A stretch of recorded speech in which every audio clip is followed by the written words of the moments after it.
Work of Congress की बात करेंगे इनिशियल ईयर्स में। तो इनिशियल ईयर्स में कांग्रेस ने क्या क्या काम किया है। एक तो इसने एक्सपैंड किया लेजिस्लेटिव काउंसिल को, अपॉर्चुनिटीज़ क्रिएट किया इंडियंस के लिए इन सिविल सर्विसेज और अदर एग्जामिनेशंस जो थे इंडिया में, रीइम्पोज करवाया ड्यूटीज़ किस पे, कॉटन गुड्स पे, रिड्यूस कराया मिलिट्री एक्सपेंडिचर गवर्नमेंट का, फिर प्रमोट करवाया टेक्निकल नो हाउ और टेक्निकल यूनिवर्सिटीज़, सेपरेट करवाया judiciary from executive. Finally in 1906 जो मॉडरेट्स ने डिमांड किया स्वराज को, और इन्होंने एक्सटेंड करवाया क्या, परमानेंट सेटलमेंट सिस्टम को। तो इसमें देखो एक ये वाला पॉइंट इम्पॉर्टेंट है कि रिड्यूस करवाया है मिलिट्री एक्सपेंडिचर को। तो मिलिट्री एक्सपेंडिचर गवर्नमेंट कुछ ज़्यादा ही करता था, तो मिलिट्री एक्सपेंडिचर को कम करवाया गया था। और जो ड्यूटीज़ था कॉटन के गुड्स में वो नहीं लगते थे, ठीक है।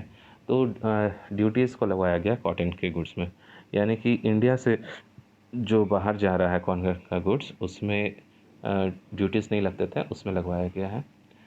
सिविल सर्विसेज में इंडियन का अपॉर्चुनिटीज़ को बढ़ाया गया और स्वराज को मांगा गया था 1906 में। किसने मांगा था, इसमें लाला लाजपत राय ने मांगा था या बाल गंगाधर तिलक ने मांगा था, ये आपका होमवर्क है। सेपरेट कराया था जुडिशरी को एग्जीक्यूटिव से, ठीक है। अब आते हैं मेथड्स के लिए कि क्या क्या मेथड्स इन्होंने किए थे। तो इनिशियल मेथड बस 3 चीज़ याद रखना, PPP यानी कि prayer petition and protest through press, बस यही था। पहले पिटीशन दो, पहले प्रेयर करो, प्रेयर से नहीं मानता है यानी कि रिक्वेस्ट करो, नहीं माना तो फिर पिटीशन दो, और पिटीशन नहीं हो रहा है उससे कुछ काम तो प्रोटेस्ट करो। वही प्रोटेस्ट कैसे करते थे, प्रेस के थ्रू करते थे। तो इनका जो मेथड्स था उसको कैसे क्लासिफाई किया गया, एक तो कॉन्स्टिट्यूशनल एजिटेशन यानी कि संविधान, उस समय का जो संविधान था उसके अंदर में रहते हुए इन लोग एजिटेट करते थे। कन्फाइंड टू एजुकेटेड क्लासेस, ये इंपॉर्टेंट थिंग है कि ये जो मेथड्स था एजुटेशन का, ये हर एक क्लासेस और हर एक कास्ट के हर एक जो क्लासेस है, पार्टिकुलरली जो रूरल एरिया के लोगों तक नहीं फैला हुआ था, एजुकेटेड क्लास तक ही लिमिटेड था। वेरी सेलेक्टिव यूज़ ऑफ स्वदेशी एंड बॉयकॉट, और इसमें सेलेक्टिव यूज़ हुआ था स्वदेशी और बॉयकॉट का। और वही था इनका क्या था, PCP यानी कि प्रेशर करो, कॉम्प्रोमाइज़ करो, फिर प्रेशर दो, बस यही इनका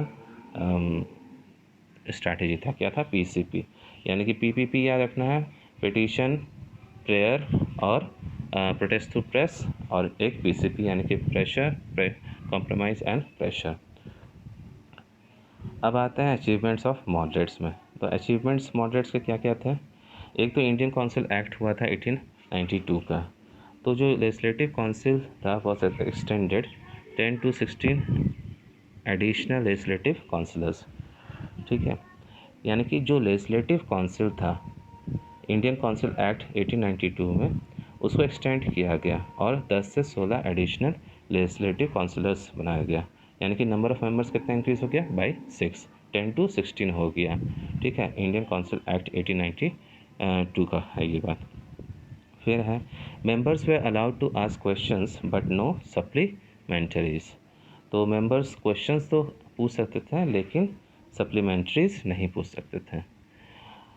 बजट कुड बी डिस्कस्ड दो it could not be voted upon. तो ये है जो पहला वाला पॉइंट है, ये अकाउंटेबिलिटी में आ गया कि क्वेश्चन पूछ रहे हैं तो अकाउंटेबल हो जाएंगे मेंबर्स। और बजट को डिस्कस किया जा सकता था यानी कि ट्रांसपेरेंसी तो आ गई थी लेकिन वोटेड इस पर नहीं डाल सकते थे।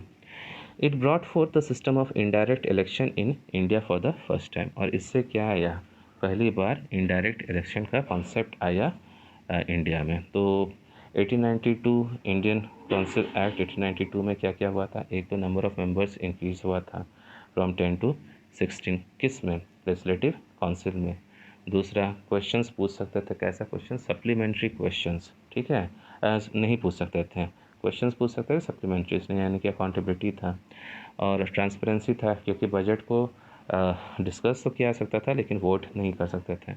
और फिर है कि ये इनडायरेक्ट इलेक्शन का जो कॉन्सेप्ट है पहली बार कब आया था, तो इंडियन काउंसिल एक्ट 1892 में ही आया था।